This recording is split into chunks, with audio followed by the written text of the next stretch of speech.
Bonjour, je vous retrouve pour une nouvelle séance, on est vendredi. Ça va être une séance surtout basée sur le sac à dos, on va beaucoup l'utiliser. Donc l'intérêt du sac à dos, c'est qu'en fonction de votre niveau ou de votre état de forme du jour, vous allez pouvoir changer la charge. Donc ça doit être un objet qui ne doit pas être trop encombrant. Là, moi j'ai pris un petit sac à dos qui est assez compact pour pas que ça parte dans tous les sens. Ça reste bien dense. Et dedans, vous pouvez mettre des livres, vous pouvez mettre des habits, ce que vous voulez, dans la mesure où c'est vous qui gérez votre charge. Vous pourrez bien sûr évoluer en termes de charge au fur et à mesure de l'entraînement. Donc pour démarrer, on vient faire 3 tours avec soit corde à sauter, soit jumping jack pour démarrer. Jumping jack, je rappelle, on vient juste s'agiter en écartant les bras et les jambes. Ensuite, on vient faire les deadlifts avec le sac à dos. Donc là, le principe, c'est une charge modérée, on reste à l'échauffement.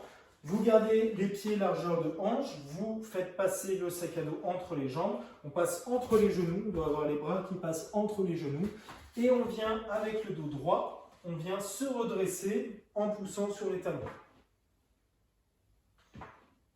Ok. Donc là, le principe, c'est de bien mobiliser la chaîne postérieure, qu'on ne descend pas trop les fesses, on les garde relativement hautes.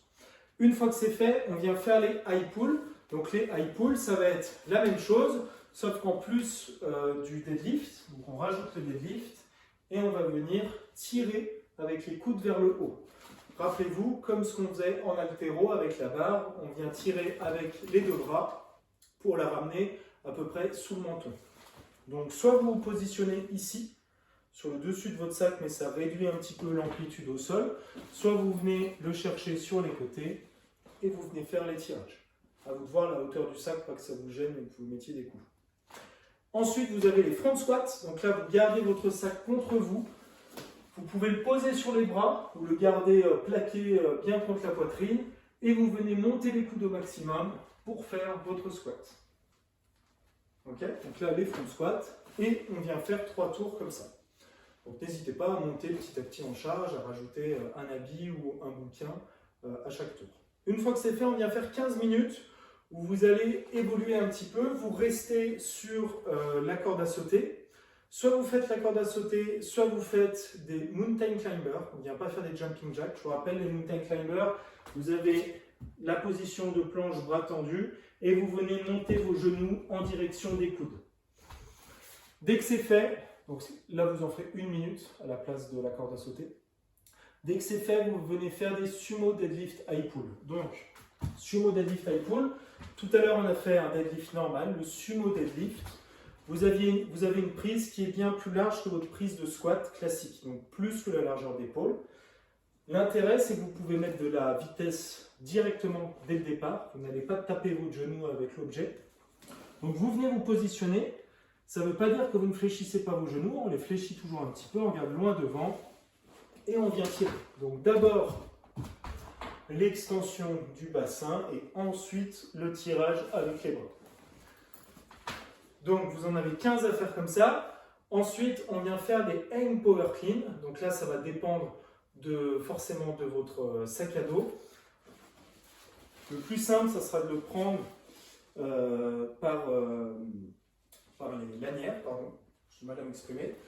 On va venir prendre le sac à dos, on va venir imaginer, on appelle le hang power clean, c'est quand vous êtes en suspension au-dessus des genoux et vous venez épauler votre charge. Donc d'abord, on vient faire l'extension de bassin, on tire les bras vers le ciel, les coudes vers le haut, et on vient projeter les coudes devant et se faufiler sous la barre. Donc je suis là et je me jette dessous. Donc avec le sac, ça donne un mouvement où vous venez prendre la charge, vous vous inclinez un petit peu vers l'avant, vous venez tirer les coudes vers le haut et vous allez le faire sauter ce sac au-dessus des bras.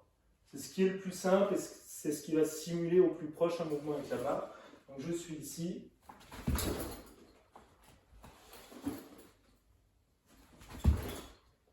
Ok. Donc à vous de voir, ça va grandement dépendre de votre sac, je ne vous le cache pas, parce que si votre sac part dans tous les sens, il n'est pas du tout compact, vous allez en prendre plein la figure. Donc là, vous ne ferez que des front squats, ça sera plus intéressant. Vous garderez la charge contre vous et vous viendrez faire vos squats. C'est juste pour vous faire un petit rappel technique sur l'haltéro. Mais si ce que vous avez chez vous ne s'y prête pas du tout, et ben on remplace par un mouvement un peu plus musculaire. Une fois que c'est fait, on fait des sit-ups. Donc les sit-ups, vous connaissez bien, les pieds face à face, on vient toucher derrière la tête, puis devant les pieds. Et ensuite, pour le finisher, on va faire des curls avec le sac à dos et des tirages de bûcheron. Donc les curls avec le sac à dos, vous avez les deux mains ensemble, alors vous pouvez vous mettre dans le sens que vous voulez, et vous venez donc isoler le biceps, enfin les biceps. Donc vous allez faire une flexion de coude en essayant de ne pas mobiliser d'autres muscles, donc on ne balance pas, on reste bien droit. Vous pouvez fléchir un petit peu vos genoux si ça vous aide à engager les abdos, et on vient ramener le sac le plus haut possible vers les épaules, et on redescend. Une fois que vous avez fait ça, vous vous placez sur votre chaise, vous mettez un genou ou un banc, le banc ce sera mieux, un genou sur le bord, la main sur l'autre bord, et vous allez venir ramasser votre poids avec l'autre bras, et vous venez tirer contre vous.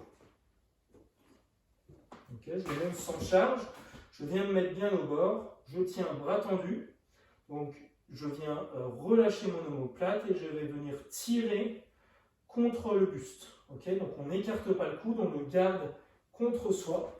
Okay, vraiment ça donne ça et pas ça. Okay, donc on reste dans cet axe. Donc vraiment c'est un mouvement comme si vous veniez scier un tronc, une bûche. Donc on essaie vraiment de simuler ce mouvement-là. Donc à faire d'un côté, un maximum de tirage d'un côté, puis un maximum de tirage de l'autre côté, puis après vous avez une minute de récup et vous reprenez maximum de curl, donc les deux bras en même temps, puis un bras en tirage et l'autre bras en tirage. Je vous souhaite bon courage et ensuite une bonne fin de semaine.